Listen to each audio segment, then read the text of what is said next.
So, I don't know if you've had this experience, but sometimes it seems like there's just so much bad stuff happening in the world. I know for me, as a news person, sometimes we have to talk about bad news, and it's difficult even for me to share with all of you out there. There's problems that seem impossible to overcome. So, the question is, how do you remain optimistic? How do you remain positive when you're in the midst of all this? Could there be an antidote? And could that antidote be as simple as hope? That is what Dr. Leo Flanagan is here to talk about this morning. He is a clinical psychologist, a trauma expert, the founder of the Center for Resilience. And as always, we're so happy to see you. Good morning. Hey, Melvin, it's great to see you. You already made my day just watching the show. You're the best. So what do we do? How can we maintain a sense of hopefulness when there are times in life where all of us feel hopeless?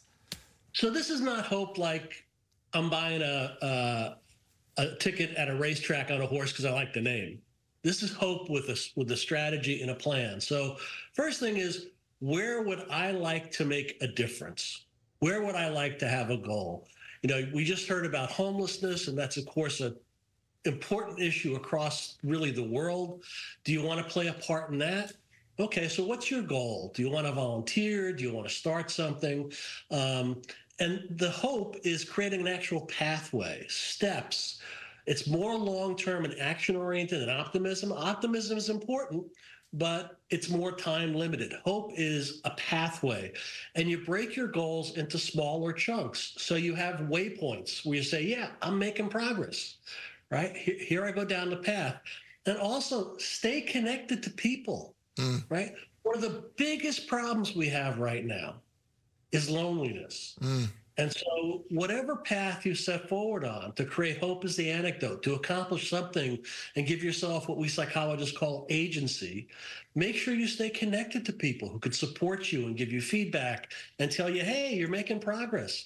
And also be ready to be, go ahead, sorry. Oh, no, I was just going to say that what you mentioned about loneliness, there is a loneliness epidemic that's happening that I don't think we talk about enough, and that really resonated with me because I have had moments in my life lately, you know, where you feel just lonely. As much as I have going on, as busy as I am, you do feel lonely, and you do get down at times. It's a real thing.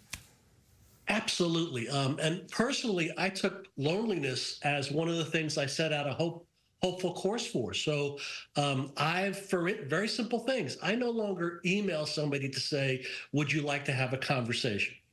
I just pick up this thing called the phone and I call them. Right. Right. Right. And at the beginning of the year, I decided to reach out to every person I've ever met, which is a lot of people. I'm old. And then just say, hey, it's been a while. Do you want to have a conversation? Yeah. And it's been wonderful. Yeah. It's been wonderful. You learn all kinds of new things, people that you didn't think remember you do, but it gives you that connection.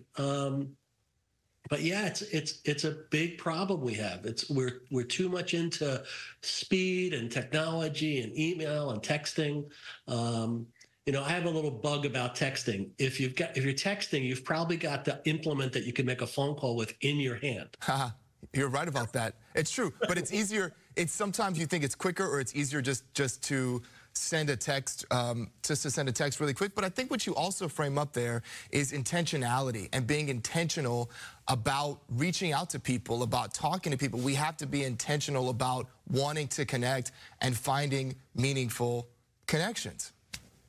And there was a piece of research a week or so ago, I'm sorry, I don't remember the citation, but it said that a 5 or 6 minute phone call is healing and healthy. So it doesn't have to be this, you know, let's get together for an hour.